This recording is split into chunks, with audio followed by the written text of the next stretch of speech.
19. Le Fils de l'homme est venu, mangeant et buvant, et ils disent, c'est un mangeur et buveur, un ami des publicains et des gens de mauvaise vie. Sommes-nous bouleversés par cette vérité? Jésus-Christ déteste le péché, mais il aime le pécheur. Cela nous donne de l'espoir. Notre ami fidèle et tendre, Jésus-Christ, n'est en aucun cas l'ami du péché, mais il aime retirer le pécheur du gouffre du péché et le préparer pour qu'il puisse entrer dans le palais de son amour. Notre amitié et connexion avec Jésus nous permet de vaincre le péché qui nous assaille constamment. Permettons à Jésus, notre meilleur ami et allié, de faire la différence dans nos vies. En ce jour de repos, je ne sais pas où vous en êtes, mais une chose est certaine en ce matin. L'ennemi de nos âmes ne manque aucune occasion pour nous tendre des pièges ou pour détruire nos vies. N'oublions pas cette bonne nouvelle. Jésus s'est offert pour que nous devenions amis de sa sainteté et non plus amis du péché. Quelle que soit la saison que nous traversons en ce moment, ne baissons pas les mains. Notre meilleur ami, Jésus-Christ, peut faire toute la différence en nous et au travers de nous. Oui, Jésus-Christ est notre rocher, notre lumière et notre sauveur. Nous ne craignons rien. Il est notre rempart et notre ferme soutien. De qui pourrions-nous avoir peur? Oui, notre âme espère en l'Éternel. Qu'un chant s'élève au Dieu du ciel. Oui, notre âme espère en l'Éternel. Amen. Joyeux sabbat à tous. Que Dieu nous bénisse et chantons ensemble le numéro 618 de notre hymne louange. Christ est mon rocher.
Bonjour chers frères et sœurs, amis visiteurs et internautes.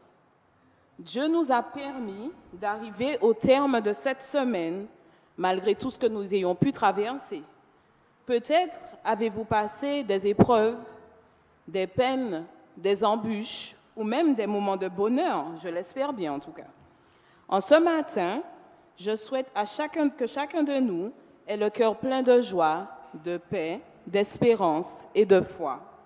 Je me fais l'intermédiaire de notre Dieu en ce matin pour vous dire, les montagnes peuvent bouger, les collines peuvent changer de place, mais l'amour que j'ai pour toi ne changera jamais.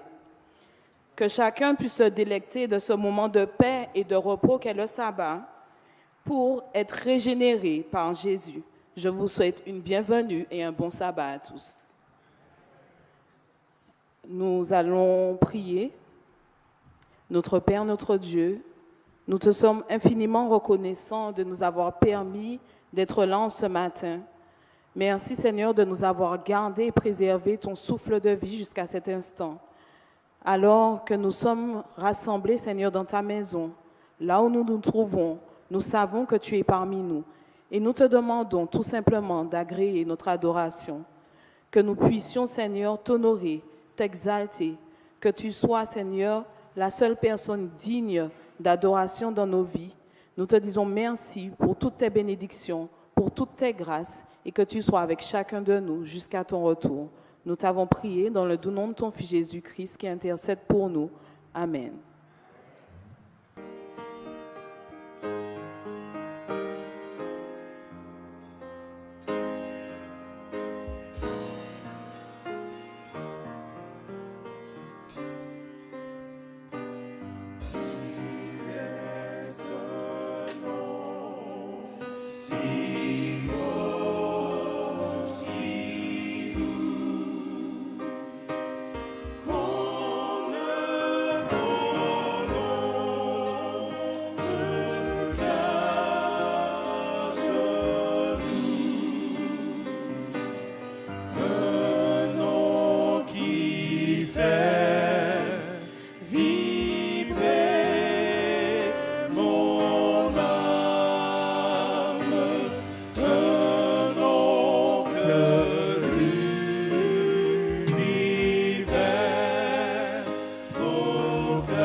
L'année 2021 arrive à son terme.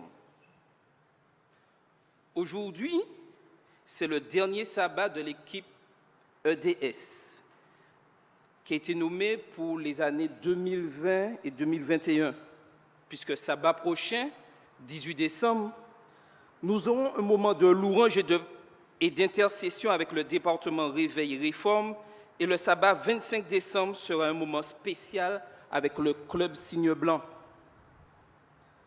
L'équipe, dans son entier, a accepté de continuer pour l'année 2022, continuer à servir l'Éternel toujours fidèlement, et souhaite partager avec vous cette réflexion sur le discipulat.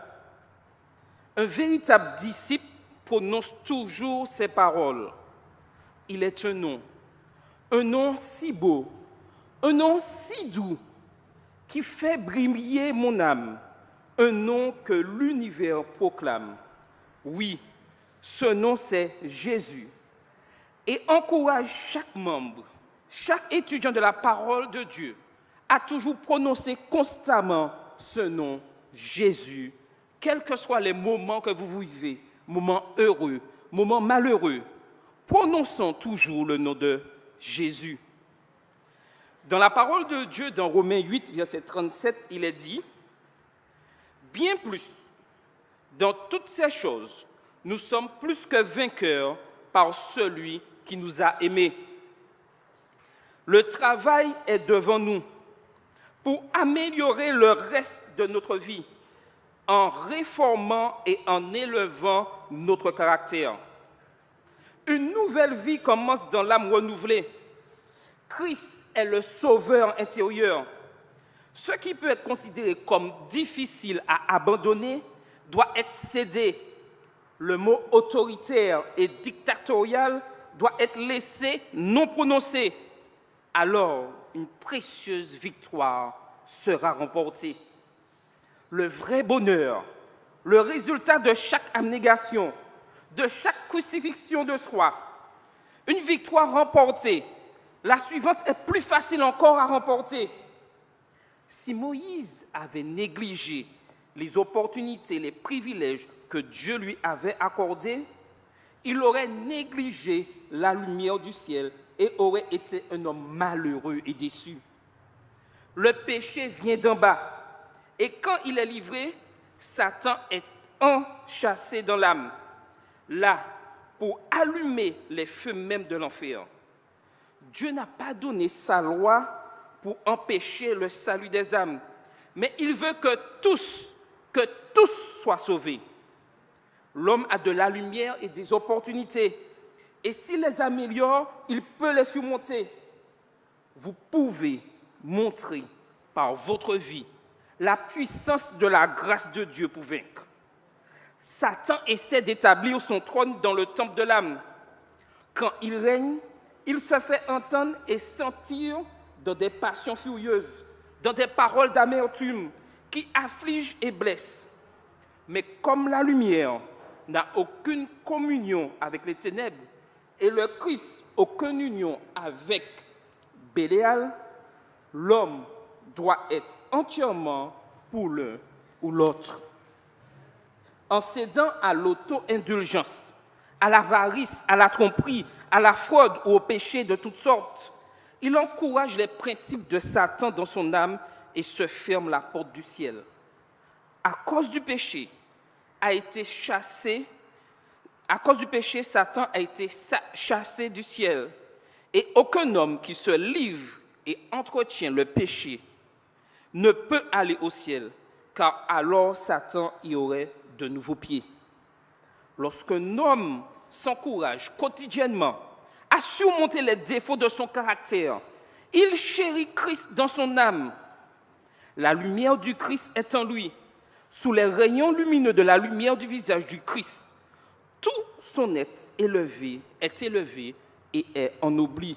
Ceci est extrait du livre Testimonies for the Church, volume 4, pages 345 et 346. Voyons maintenant ce que l'apôtre Paul nous dit dans 2 Timothée 1, les versets 7 et 8. car ce n'est pas un esprit de peur que Dieu nous a donné, mais un esprit de force, un esprit d'amour et de maîtrise de soi. N'aie donc pas honte de rendre témoignage à notre Seigneur. Et voilà la deuxième exhortation qu'un disciple doit être rempli. Quelle belle expérience que de planter un arbre, de le voir pousser et surtout d'en récolter les fruits. Je me souviens d'un manguier que j'ai eu l'occasion d'avoir et qui est toujours là. Et une fois, j'ai remarqué qu'il ne voulait pas porter de fruits. Et je m'étais dit, ça fait 1 an que tu ne portes plus de fruits, je vais te couper à ras, je vais te déraciner. Et j'avais prévu déjà la période. D'ici 1 mois, je vais couper l'arbre et enfin jouer un peu plus de lumière. Un arbre sans fruits est un arbre inutile. Savez-vous qu'une semaine plus tard, les fleurs ont commencé à pousser? Je regarde l'arbre, je vois une fleur, je dis, bon, j'ai dit dans 1 mois, on attend pour voir. 2 semaines plus tard, encore des fleurs. Pour raccourcir l'histoire, aujourd'hui, l'arbre est toujours là. Et chaque année, mes voisins peuvent dire combien de mangues qu'ils ont eu. Car l'arbre ne cesse de porter. Au début, c'était 1 fois par an. Mais je peux vous dire maintenant, c'est 2, et même c'est déjà arrivé 3 fois par an que j'ai des mangues. Oui, lorsque nous voyons un arbre planté, que nous le voyons pousser, nous sommes heureux d'en bénéficier des fruits, n'est-ce pas? Le Seigneur en attend de même de ses disciples. Il attend que chaque disciple puisse porter énormément de fruits. Il ne veut pas couper cet arbre. Il use de patience envers nous, comme j'ai usé de patience envers le manguier. Il souhaite que chacun puisse porter du fruit. La question qui se pose ici, lorsque nous savons que toute passion est signe de transformation, est de savoir si notre vie a été transformée par l'action de l'Esprit en nous.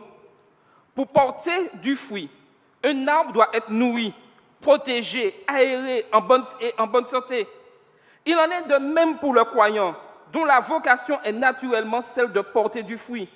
Mais tout dépend de son état de santé spirituelle, de la qualité de son alimentation spirituelle, de sa recherche de la protection divine et de la mentalité qu'il développe dans son rapport avec ses semblables.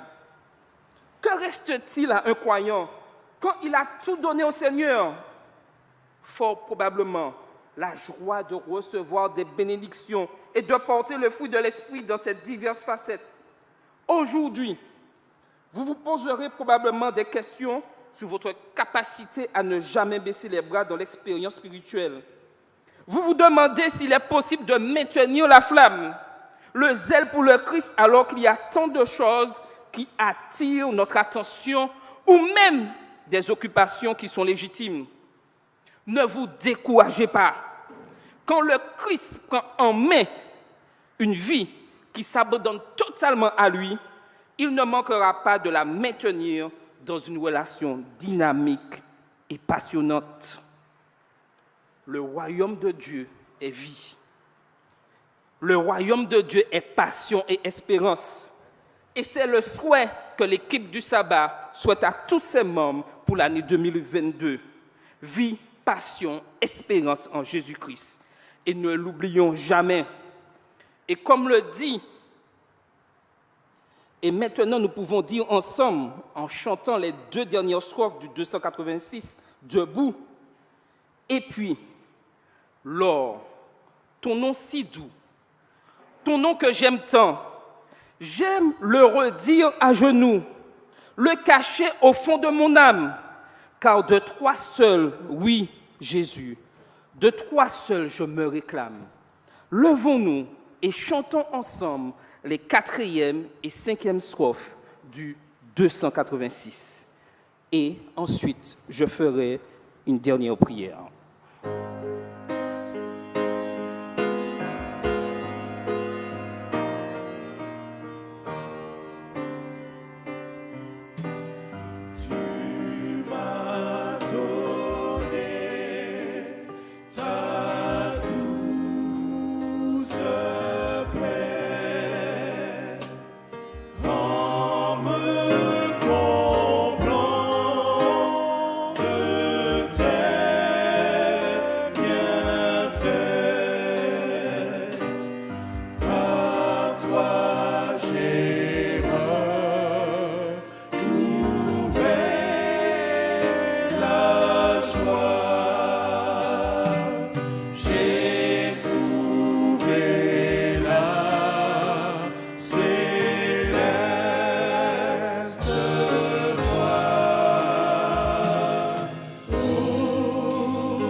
Oui, Seigneur, je veux rester dans ta famille pour t'adorer et te servir jusqu'au bout de mon itinéraire terrestre. Donne-moi la passion pour ta cause et l'amour pour mes semblables. Amen.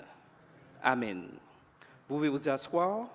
L'école du sabbat se retire et vous souhaite un bon culte d'adoration et que le Seigneur vous bénisse. Amen.